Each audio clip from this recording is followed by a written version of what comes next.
मेरी झोपड़ी के भाग आज खुल जाएंगे, राम आएंगे। मेरी झोपड़ी के भाग आज खुल जाएंगे, राम आएंगे। दर्शकों, इस विशेष कार्यक्रम में आप सभी का हम स्वागत करते हैं।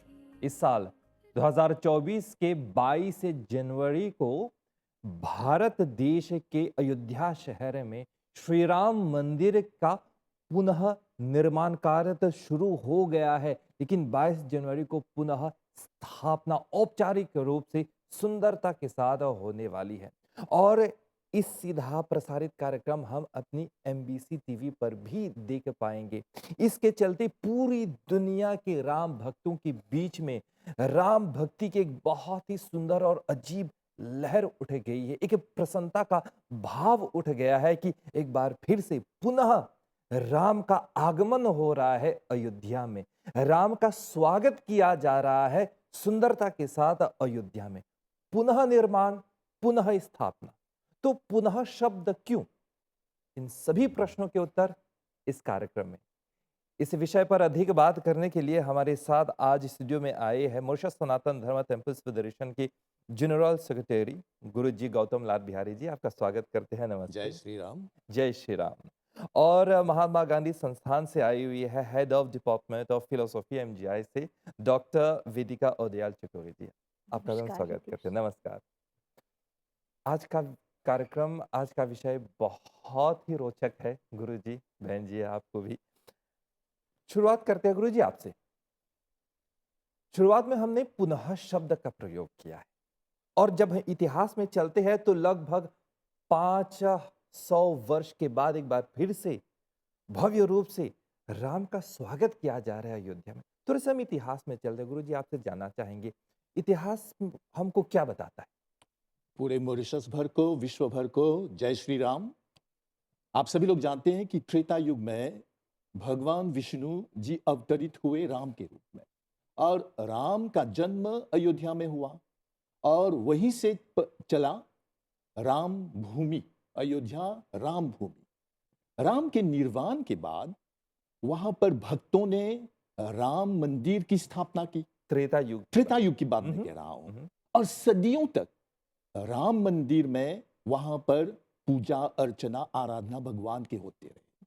और जब हम आते हैं 1528 में, मतलब मुगल कालीन शासन के अंधकार, वहां पर क्या होता है आप सभी लोग जानते हैं।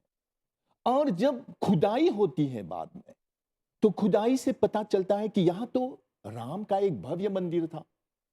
ये जो बात है, ये हमने न्यायगत रूप से, मतलब संघर्ष के बाद जो सपना हमने देखा था कि त्रेता युग में जो राम मंदिर था, जो सदियों से चला आया था, उसका जो कैसे कहे साक्षात्कार हमने किया, मतलब न्यायालय के जरिए, खोजकर्ताओं के जरिए वहां पर उन लोगों ने देखा कि एक राम मंदिर था।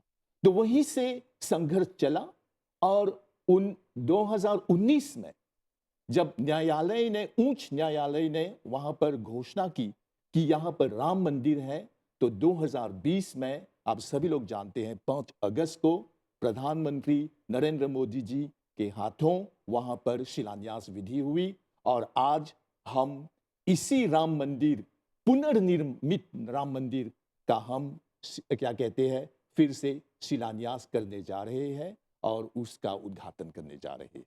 यानी कि श्री राम जी का स्थान पहले से था अयोध्या में, एक बार फिर से पुनः उसका हम स्वागत करने वाले हैं। जिसे कहते हैं फ्रेंच में रेनेसांस। बहुत ही सुंदर। अयोध्या के बारे में हम बात कर रहे हैं। वेदिका जी, आप जो में आई हुए हमारे कार्यक्रम में, तो आपसे जानना चाहेंगे अयोध्या में राम का क्या महत्व है? आप सभी को मेरा सादर प्रणाम। अयोध्या में राम मंदिर के महत्व के कई पहलू हैं, जैसे कि धार्मिक, सांस्कृतिक और ऐतिहासिक।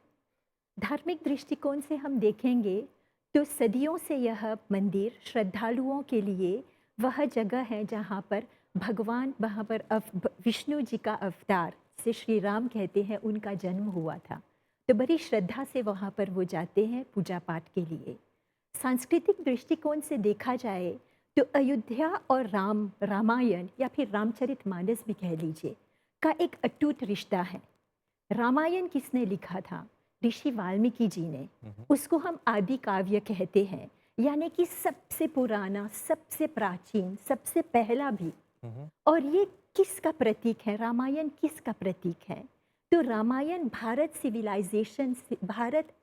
सिविलाइजेशनल आइडेंटिटी का प्रतीक है। भारतीय कल्चर, भारतीय फिलॉसफी, जिसको हम म्यूज़िक कहेंगे, dance, art, architecture, state craft, good governance and so on, ये सब सोर्स बुक है रामायण। तो इतिहास में भी भाई जी ने कहा कि एक आक्रमण हुआ था, एक अटैक तो हुआ था। अगर आपको एक सिविलाइजेशन को घातक पहुंचानी है तो आप उसके सोर्स को घातक पहुंचाइए। खैर ऐसा नहीं है कि आप करिए इसको, हाँ, एक बात बिल्कुल। है। तो फिर अंत में क्या हुआ? सत्यमेव जयते, उपनिषद में लिखा हुआ है, मंगल भवन अमंगलहारी, अंततः सच्चाई की जीत हुई, ट्रूथ अलोन ट्रायम्फ्स। और दूसरा विचार हम यहाँ पर रखना चाहेंगे कि ये जो राम मंदिर है ये एक विजय गाथा है। अभी आपने रीअवेकनिंग की बात की, रिसर्जेंस की बात की, रिवाइवल की बात की। तो यह हमें समझना चाहिए और इंटरनलाइज करना चाहिए कि 500 साल की लंबी प्रतीक्षा के बाद, और इस 500 साल में कितने संत, महात्माओं, कार्यकर्ता, कार सेवकों की जीवन की आहुति गई है इस राम यज्ञ में। तो उनके लिए ये एक श्रद्धांजलि है जिसको हमें गौरव से निभाना चाहिए, और इस उनका योगदान जो है उनको सर आँखों में रखना चाहिए। बहुत ही सुंदर, बहुत ही सुंदर। जम्बू द्वीपे आयारवर्ते भरत खंडे, अयोध्या के शहर में एक बार फिर से रामलल्ला का स्वागत किया जाने वाला है। सुंदर रूप से 22 जनवरी आप सभी लोग इस तिथि को जरूर अपने मन मस्तिष्क पे बिठा दीजिएगा। 22 जनवरी को एक बार फिर से औपचारिक रूप से राम का स्वागत किया जाने वाला है, उसकी स्थापना होने वाली है राम मंदिर में, अयोध्या शहर भारत में। और इसका सीधा प्रसार कार्यक्रम एक बार फिर से आप लोगों को याद दिला देता है कि आप देख पाएंगे हमारे एमबीसी टीवी चैनल में। और यह मांग भी है कि राम के सभी भक्त इसको भव्य रूप से एक बार फिर से दिवाली त्योहार की तरह हम मनाएं अपने अपने घरों में, मंदिरों में। गुरु जी, एक बार फिर से एक और प्रश्न आपसे। हम जानते हैं कि आप दोनों गए थे बैंकॉक में, एक वर्ल्ड हिंदू कांग्रेस हुआ था, वहाँ पे शायद एक संदेश आया था कि यह जो सेकंड दिवाली, एक बार फिर से दिवाली, 2 बार इस वर्ष हम दिवाली मनाने वाले हैं, तो इसके पीछे कारण क्या है, एक बार फिर से बता दीजिए। देखिए, नवंबर में जो क्या कहते हैं वर्ल्ड हिंदू कांग्रेस जो हुआ था, वहाँ पर हमें ये संदेश दिया गया था कि 22 जनवरी को 2024 में जो प्राण प्रतिष्ठा समारोह होने वाला है, उसके लिए एक वैश्विक प्रयत्न होना चाहिए। मॉरिशस तो यहाँ पर जितने लोग यहाँ पर बसे हुए हिंदू जाति के लोग, वे तो राममय है, और इस राममय वातावरण को पैदा करने के लिए हमारे लिए तो ये गर्व की बात है। इसलिए हम मॉरिशस सनातन धर्म टेम्पल्स फेडरेशन की ओर से वहां नवंबर से ही हमने सूचना भेजना आरंभ कर दिया कि हमें किस प्रकार इस समारोह को मनाना है। तो समारोह को मनाने के लिए हमने अभी 1 जनवरी को सभी मंदिरों के जरिए हल्दी से मिला हुआ अक्षत जो है हमने घर घर भेजा है। और क्यों भेजा है? ये एक प्रकार की संचेतना है, ताकि सभी लोगों को समझ में आए कि 22 जनवरी को क्या करना है। फिर हमने सूचना भी दी है कि हमें इस बार मतलब 2024 में 2 बार दिवाली मनानी है। दिवाली क्यों मनानी है? क्योंकि दिवाली तो प्रकाश का त्योहार है, ज्योति का त्योहार है, और हमारे लिए सबसे गर्व और प्रसन्नता की बात क्या हो सकती है कि 22 जनवरी को रामलल्ला जी का प्राण प्रतिष्ठान हो रहा है। तो हम लोगों से आग्रह करते हैं कि आप सभी लोग अपने घरों में दिए जलाएं, दियों के साथ साथ रात में जगमगाते हुए बिजली के बल्ब भी जगाएं और हम राम लल्ला का स्वागत करें अपने घरों में, मंदिर में, पूरे विश्व में, हमारे देश में, ताकि सबका कल्याण हो सके। और 20 तारीख को, शनिवार 20 तारीख को बच्चों के साथ जो गुरुकुल शिक्षा कोर्स हम चलाने जा रहे हैं, बच्चों को बुला रहे हैं और वे लोग रूपक द्वारा, गीत द्वारा, नृत्य द्वारा तो राम आदि कहते हैं पुरुषोत्तम राम, जो जिसको हम आदर्श पुरुषोत्तम मानते हैं, उनके जो गुण हैं वे लोग अपनी कला द्वारा वे लोग प्रदर्शित कर सके। और आप सभी लोग जानते हैं कि 21 तारीख को भव्य रूप से राष्ट्रीय स्तर पर हम IGCIC में हम एक बहुत बड़ा प्रोग्राम कर रहे हैं, जिसमें सरकार के जो प्रधानमंत्री हैं वो भाग लेने वाले हैं। और सभी लोगों से हम आग्रह करते हैं कि उस दिन आप लोग आए 5 बजे। और 22 तारीख को जो वहां पर जैसे कहते हैं ना, अभिजीत मुहूर्त के अनुसार जब प्राण प्रतिष्ठान होगा तो आप सभी लोग लाइव देख सकते हैं। हम म्युनिसिपैलिटी ऑफ पोर्ट लुइस में वहां पर भव्य तरीके से वहां पर जो स्क्रीन है वहां पर सभी लोगों के लिए ये हम सुविधा दे रहे हैं कि वहां से भी आप देख सकते हैं। और वहां से एक शोभा यात्रा निकलेगी और राम के गुणगान करते हुए हम वहां से निकलकर हम लासोसे तक जाएंगे, मतलब जहां पर कंपनी बाग है वहां तक जाएंगे। और इस प्रकार हम भगवान श्री राम जी का स्वागत करेंगे हमारे देश में और इस संसार में। बहुत ही सुंदर। अगर आप हम इतिहास में चलेंगे, ग्रंथों को पढ़ेंगे, पुस्तकों को पढ़ेंगे, तो राम जो है सिर्फ हिंदुओं के लिए नहीं है बल्कि पूरे मानवता के लिए है। जिस तरह से उन्होंने अपना जीवन व्यतीत किया है, एक उदाहरण उन्होंने दिया है कि किस तरह से एक मनुष्य अपना जीवन व्यतीत कर सकता है, अपना संबंध स्थापित कर सकता है अपने परिवार के साथ, अपने मित्रों के साथ, अपने दुश्मनों के साथ भी क्यों ना हो। आगे बढ़ते हैं। वेदिका जी, आपसे जब हमारी बातचीत हो रही थी तो आपने एक शब्द का प्रयोग किया है, अमृतकाल। इसके बारे में और थोड़ा सा बताइए। जी हाँ, अमृतकाल इस वजह से क्योंकि देखिए त्रेता युग की बात चल रही है, अतीत की बात चल रही है और अभी हम कलयुग में हैं। और इस कलयुग में हम लोगों को आशीर्वाद है कि हम ये जो प्राण प्रतिष्ठा है मंदिर का, उसका हम प्रत्यक्ष रूप से को विटनेस कर पा रहे हैं। तो ये एक आशीर्वाद ही है हम सभी के लिए। इसी की वजह से हम इसको एक अमृतकाल मान रहे हैं, क्योंकि ये ऐसे ही नहीं आता है। और थोड़ा सा जब आप लोग बैंकॉक गए थे, वहाँ पे माहौल कैसा था और सभी हिंदू, पूरे विश्व के हिंदू एक साथ एक जगह पर आकर एक ही विषय पर बात कर रहे थे, इसके बारे में थोड़ा सा बताइए, आपका अनुभव कैसा था? जी हाँ, बहुत ही अच्छा अनुभव रहा है। वर्ल्ड हिंदू कांग्रेस नवंबर बैंकॉक थाईलैंड में हुआ था। मॉरिशस से कई पार्टिसिपेंट्स आए थे, जैसे भाई जी आए थे सनातन धर्म से, और विश्व हिंदू परिषद जो मॉरिशस का लोकल चैप्टर है वहाँ से भी कई अध्यक्ष और पार्टिसिपेंट्स गए थे और कई लोग आए थे। और वहाँ पर 61 कंट्रीज़ अक्रॉस इंडियन डायस्पोरा के लोग वहाँ से आए थे। और कई एजेंडा थे, कंस्ट्रक्टिव एजेंडा थे, जैसे थेमेटिक्स थे डिस्कशन में, मीडिया, एजुकेशन, वीमेन को लेकर, इकोनॉमी को लेकर, एम्पावरमेंट को लेकर। और उनमें से एक प्रमुख एजेंडा थी ये राम मंदिर। और एग्जीबिशन के बाहर ही एक बहुत ही भव्य, बहुत ही सुंदर मार्केट एग्जिबिट किया गया था राम जन्मभूमि का। और यही हमसे आग्रह किया गया था, जो अपने देश में वापस जाकर सभी को एक अवेयरनेस, हिंदू संप्रदाय ही को नहीं, क्योंकि रामायण क्या है, यूनिवर्सल है, सनातन है, सनातन इटर्नल शाश्वत वैल्यूज़ हैं इसमें। ये सिर्फ हिंदू समुदाय के लिए नहीं है, सभी के लिए है, वे ऑफ लिविंग है, एक रिलीजन ही में सीमित नहीं है। तो आप सभी तक पहुंचाइए राम जी की कथा, राम जी की गाथा, ताकि जीवन विकसित हो, सुंदर हो। तो यही कोशिश है कि मॉरिशस में आकर हम सभी जितने भी एसोसिएशन हैं मॉरिशस की, और खुशी की बात है सभी अनकंडीशनली सपोर्ट कर रहे हैं, अपनी तरह से अपनी शक्ति अनुसार हर एक को अवेयर कर रहे हैं। और सभी आप देखेंगे अभी जो भाई जी बता रहे हैं कैसे मिलजुल कर, जुट कर इस रीअवेकनिंग की प्रतीक्षा की जा रही है।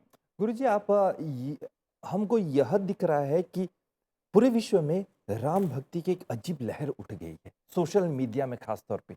आपकी प्रतिक्रिया क्या है? जानते हैं, भगवान श्री रामचंद्र जी का स्पंदन ही ऐसा है कि पूरा जो विश्व है स्पंदित हो गया है। चाहे वो कलाकार हो, आप जरा देखिए कि किस प्रकार के राम भजन निकल रहे हैं। और मैं तो आग्रह करूंगा मॉरिशस में भी, अभी तो 22 तारीख के बाद में राममय वातावरण को जारी रखना है। तो यहाँ के कलाकारों से भी मैं आग्रह करूंगा कि आप लोग देखिए अपनी कला के अनुसार आप लोग इसको राम जी के वर्णन को, राम जी के गुणगान कर सकते हैं। इसके साथ साथ जो आप सोशल मीडिया की बात कर रहे हैं, सचमुच में आज सोशल मीडिया के जरिए काफी लोगों को जानकारी मिल रही है। जो कुछ भारत में हो रहा है, जो कुछ विश्व में हो रहा है, देखिए जैसे अभी डॉक्टर साहिबा जी कह रही थी, हमारा जो आज संपर्क है वो वैश्विक है।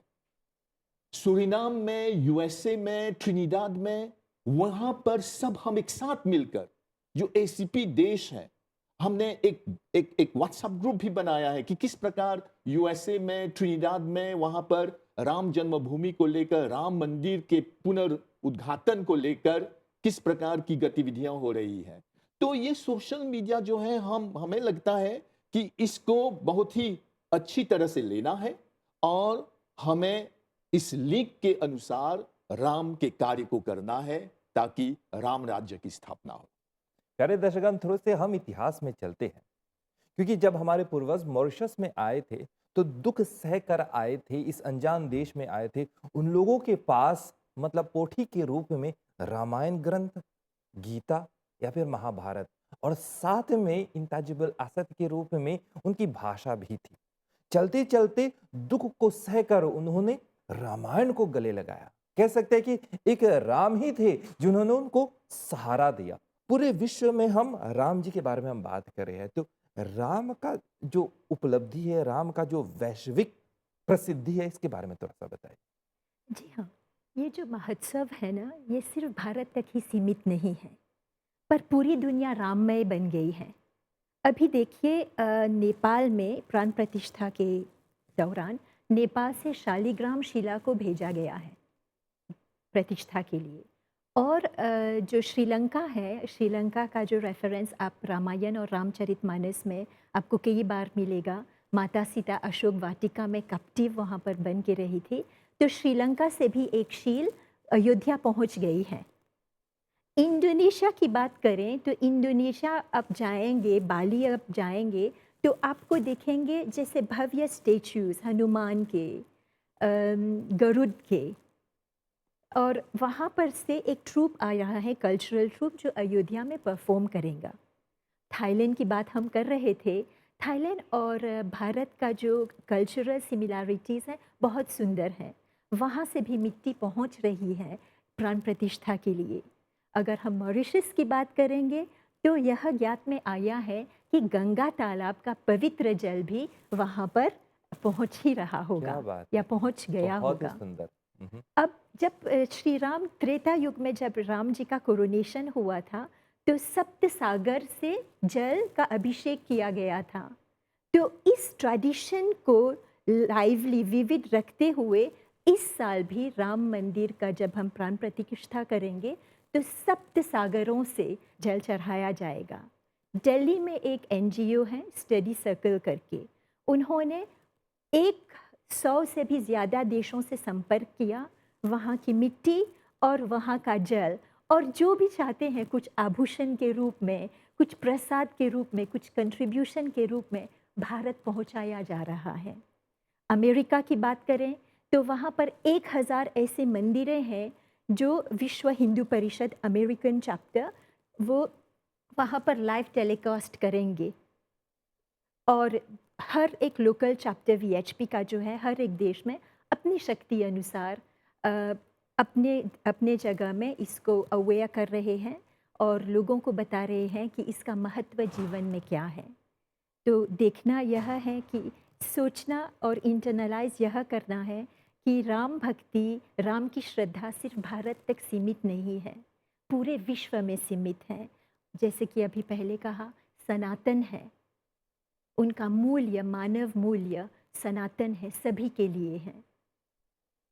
राम जो है सिर्फ भारत का, अयोध्या का नहीं है, बल्कि पूरे विश्व का है, पूरे विश्व के राम भक्तों का है। अगर हम राम के आगमन के लिए इतनी प्रसन्नता हम प्रकट कर रहे हैं, तो हमारे नौजवान जो है, उन लोगों के बीच में कैसी लहर उठी हुई है? गुरुजी, आप नौजवानों के साथ काम करते हैं, कॉलेज में आप काम करते हैं, तो नौजवानों के बीच में कैसी जागरूकता उठी हुई है? देखिए, अभी आप लोग कह रहे थे कि राम जी कण-कण में बसे हुए हैं। अभी तो सिया राम मैं सब जग जानी। मतलब बड़े हों, बूढ़े हों, बच्चे हों, नौजवान हों, सभी लोग एक प्रकार से सराबोर हो गए हैं इस राममय वातावरण में।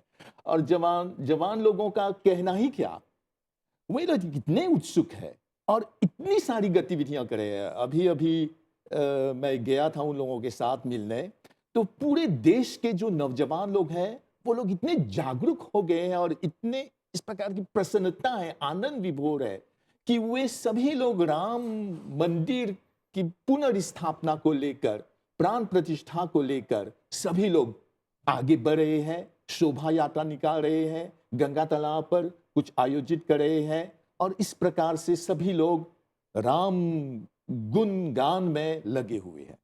एमिताज वहाँ पे भी नौजवान लोग एकत्रित हो गए हैं, बेलिया वहाँ पे पालीडिप्रेट में भी मतलब पूरे मॉरिशस में सभी नौजवान लोग एकत्रित हो गए हैं इस भव्य कह सकते हैं कि प्राण प्रतिष्ठा में एक बार फिर से सम्मिलित होने के लिए।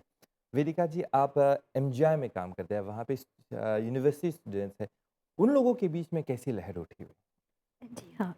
देखिए, पहले तो मैं यह बताना चाहूँगी, जो यूनिवर्सिटी स्तर पर हैं, वो बच्चे रामायण का पठन करते हैं। मतलब पढ़ाया जाता है, टीचिंग होता है। सिलेबस में होता है। सिलेबस जैसे बीए ऑनर्स इंडियन फ़िलॉसफ़ी का आप कोर्स ले लीजिए, तो उसमें एक मॉड्यूल होता है फ़िलॉसफ़ी ऑफ रामायण करके, जहाँ पर बच्चे कुछ अंश रामचरितमानस का पढ़ते हैं, रामायण का पढ़ते हैं, कंबन रामायण का भी पढ़ते हैं।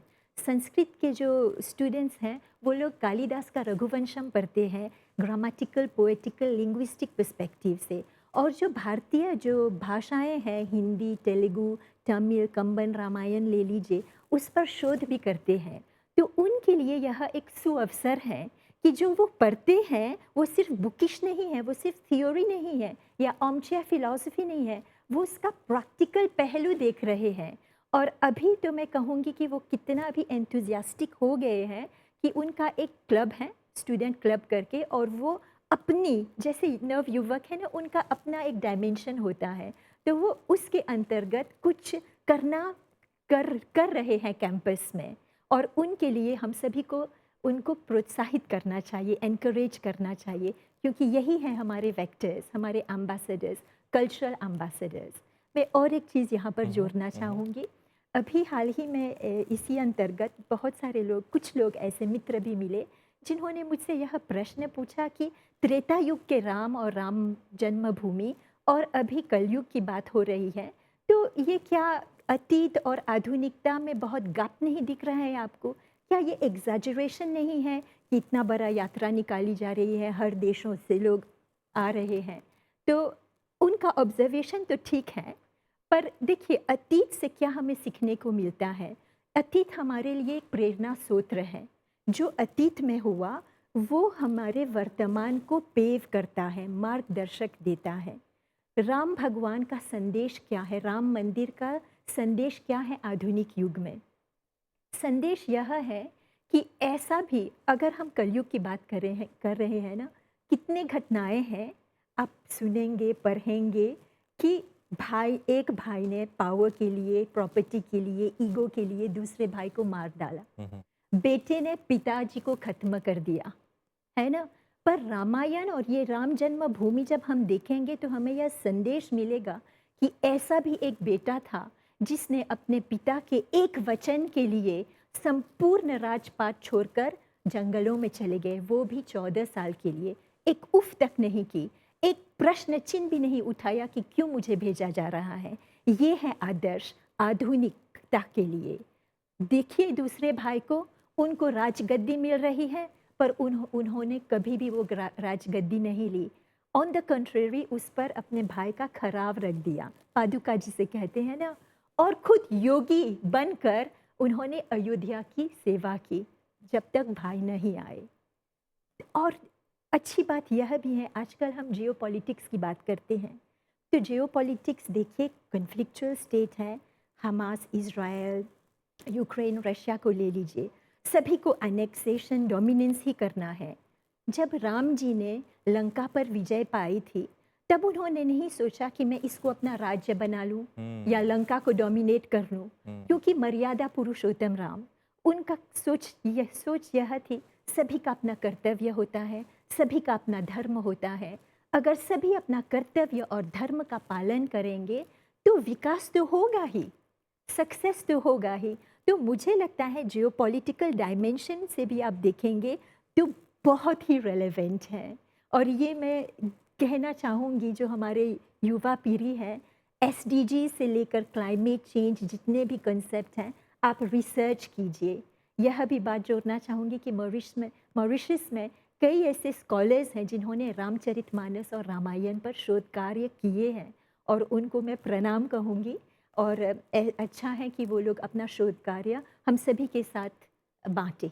बहुत ही सुंदर। वैसे कार्यक्रम के अंत तक तो पहुंच गए हैं, लेकिन जाते जाते आप लोगों को बताएंगे कि अगर हम अपने भोजपुरी फोक टेल्स, भोजपुरी लोक कथा में देखेंगे तो एक बहुत ही सुंदर कहानी आती है जहाँ पे मॉरिशस जो है राम से जुड़ा हुआ है। किस तरह से?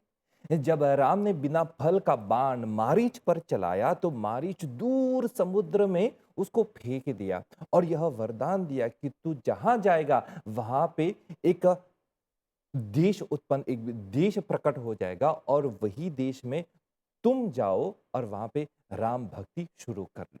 तो एक तरह से, एक नजरे से हम देख सकते हैं कि मॉरिशस से भी उसका एक उदाहरण है जहाँ पे राम भक्ति की जो लहर है वो अभी तक चल रही है। गुरु जी, वेदिका जी, आप आए इस कार्यक्रम में, इसके लिए बहुत बहुत धन्यवाद।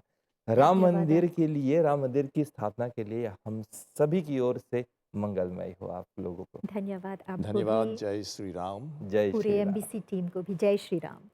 तो चलिए दर्शकगण, आप लोग भी 22 जनवरी को एक बार फिर से आप दीपावली पर्व की तरह आप अपने घर में राम का स्वागत कीजिएगा। अपने बच्चों को बताइएगा कि क्यों हम 22 जनवरी को राम का स्वागत कर रहे हैं अपने देश में, अपने घर में, अपने समाज में, अपने मंदिर में। तब तक हमारी ओर से जय श्री राम।